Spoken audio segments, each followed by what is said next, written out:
नमस्कार। हम समझेंगे एकादश करणानि यानी जो 11 करण होते हैं उनके विषय में। देखिए 7 जो हैं वह अस्थिर करण है और 4 जो हैं वह स्थिर करण है। पहला भव, बालव, कौलव, तैतिल, गर, वणिज, विष्टि। यानी पहला भव, दूसरा बालव, तीसरा कौलव, चौथा तैतिल, पांचवा गर, छठा वणिज, सातवां विष्टि। इसे भद्रा भी कहा जाता है। ये स्थिर करण है। 8वां शकुनी, 9वां चतुष्पद, 10 नाग, 11वां किस्तुन। ये 4 करण स्थिर हैं। इस प्रकार 11 करण होते हैं और प्रत्येक 2 करण एक दिन में होते हैं, यानी एक तिथि में 2 करण होते हैं। करण बनाने का प्रकार। शुक्ल पक्ष की पड़वा से गत तिथि को दूनी करें, अर्थात बीच की तिथि को दूना करें, और जो 7 से ज़्यादा हों तो 7 का भाग दें। जो बाकी रहे वही विवादी करण जानना। उदाहरण, जैसे हमें कृष्ण पक्ष की द्वितीया के पहले तथा दूसरे दल का करण जानना है तो गत तिथि शुक्ल पक्ष की प्रतिपदा से कृष्ण पक्ष की प्रतिपदा तक 16 हुई। इन्हें दूना किया तो 32 हुए। इनमें 7 का भाग देने से 4 बचे। पहले दल में चौथा तैतिल करण हुआ, दूसरे दल में गर करण हुआ। इसी क्रम से सब विधियों को जानें। तो उदाहरण हम एक कर समझेंगे। देखिए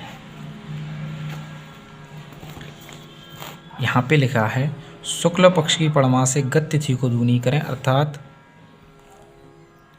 तो देखिए यहाँ पे लिखा है हमें कृष्ण पक्ष की द्वितीया के पहले तथा दूसरे करण को जानना है। तो गत तिथि यानी शुक्ल पक्ष की प्रतिपदा से कृष्ण पक्ष की प्रतिपदा तक 16 हुई। यानी प्रतिपदा जो थी, प्रतिपदा शुक्ल पक्ष की, उससे हम गिनेंगे तो 15 तिथियां होती हैं और 2 से पहले तक की एक तिथि यानी 16। अब यहाँ लिखा है देखिए दूनी करें, यानी शुक्ल पक्ष की पड़वा से गत तिथि को दूनी करें। तो यहाँ हमने दूनी की तो 16 की 32 हो गई, ये 32 हो गई, 16 की 32 हमने कर दिया। अब यहाँ पे लिखा है 7 से ज़्यादा हो तो 7 का भाग दें। तो 32 7 से ज़्यादा है तो हम 32 में 7 का भाग देंगे। तो 7 एकम 7, 7 दूनी 14, 7 ती 21, 7 चौका 28, 7 चौका 28, 4 बचे। तो द्वितीया तिथि को यहाँ भी लिखा है, ये देखें द्वितीया तिथि को चौथा करण कौन सा है अपना, भव, बालव, कौलव, तैतिल। यानी द्वितीया तिथि को पहला करण कौन सा होगा, द्वितीया को तैतिल, और दूसरा करण कौन सा होगा, गर। यानी द्वितीय तिथि जब लगेगी तो उसके पहले चरण में तैतिल करण होगा और दूसरे चरण में गर करण होगा। तो एक तिथि में 2 करण होते हैं। इस तरह से आप समझें। अब हम समझेंगे 12 राशियों के नाम। पहली मेष, दूसरी वृष, तीसरी मिथुन, चौथी कर्क, 5वीं सिंह, छठी कन्या, 7वीं तुला, 8वीं वृश्चिक, 9वीं धनु, 10वीं मकर, 11वीं कुंभ, 12वीं मीन। एक बार और देख लेते हैं। मेष, वृष, मिथुन, कर्क, सिंह, कन्या, तुला, वृश्चिक, धन, मकर, कुंभ, मीन। ये 12 राशियां होती हैं। यहाँ दिनमान दिया हुआ है।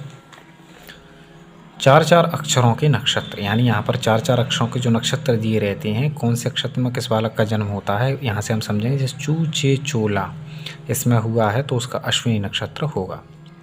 चू चे चोला अश्विनी नक्षत्र में। ली लू ले लो भरणी, अ ई उ ए कृतिका, ओ वा वी वो रोहिणी, वे वो का की मृगशिरा, कु घ अंग छ आर्द्रा, के को ह ही पुनर्वसु, ह हे हो ड पुख्य, दी दू डे डो श्लेष, म मे मु में मघा, मो टा टी टू पूर्व फाल्गुनी, टे टो प पी उत्तर फाल्गुनी, पू ष ठ हस्त, पे पो र री चित्रा, रू रे रोता स्वाति, ती तू ते तो विशाख, न ने नु ने अनुराधा, नो या ई उ ज्येष्ठ, ये यो भ भी मूल, भू ध फ ड पूर्वाषाढ़ा, भे भो जो जी पुत्र शोड़ा, ज जे जो ख अभिजित, ख खी खू खे श्रवण, ग गी गुगे धनिष्ठा, गो श शी शु शतविषा, से सो द दी पूर्व भाद्रपद, दू थ झ य उत्तर भाद्रपद,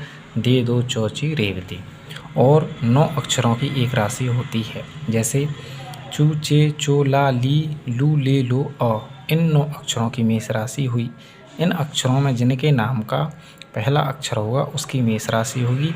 ऐसे ही ये 12 राशि हैं। इन 12 राशियों के नाम आगे लिखे हैं।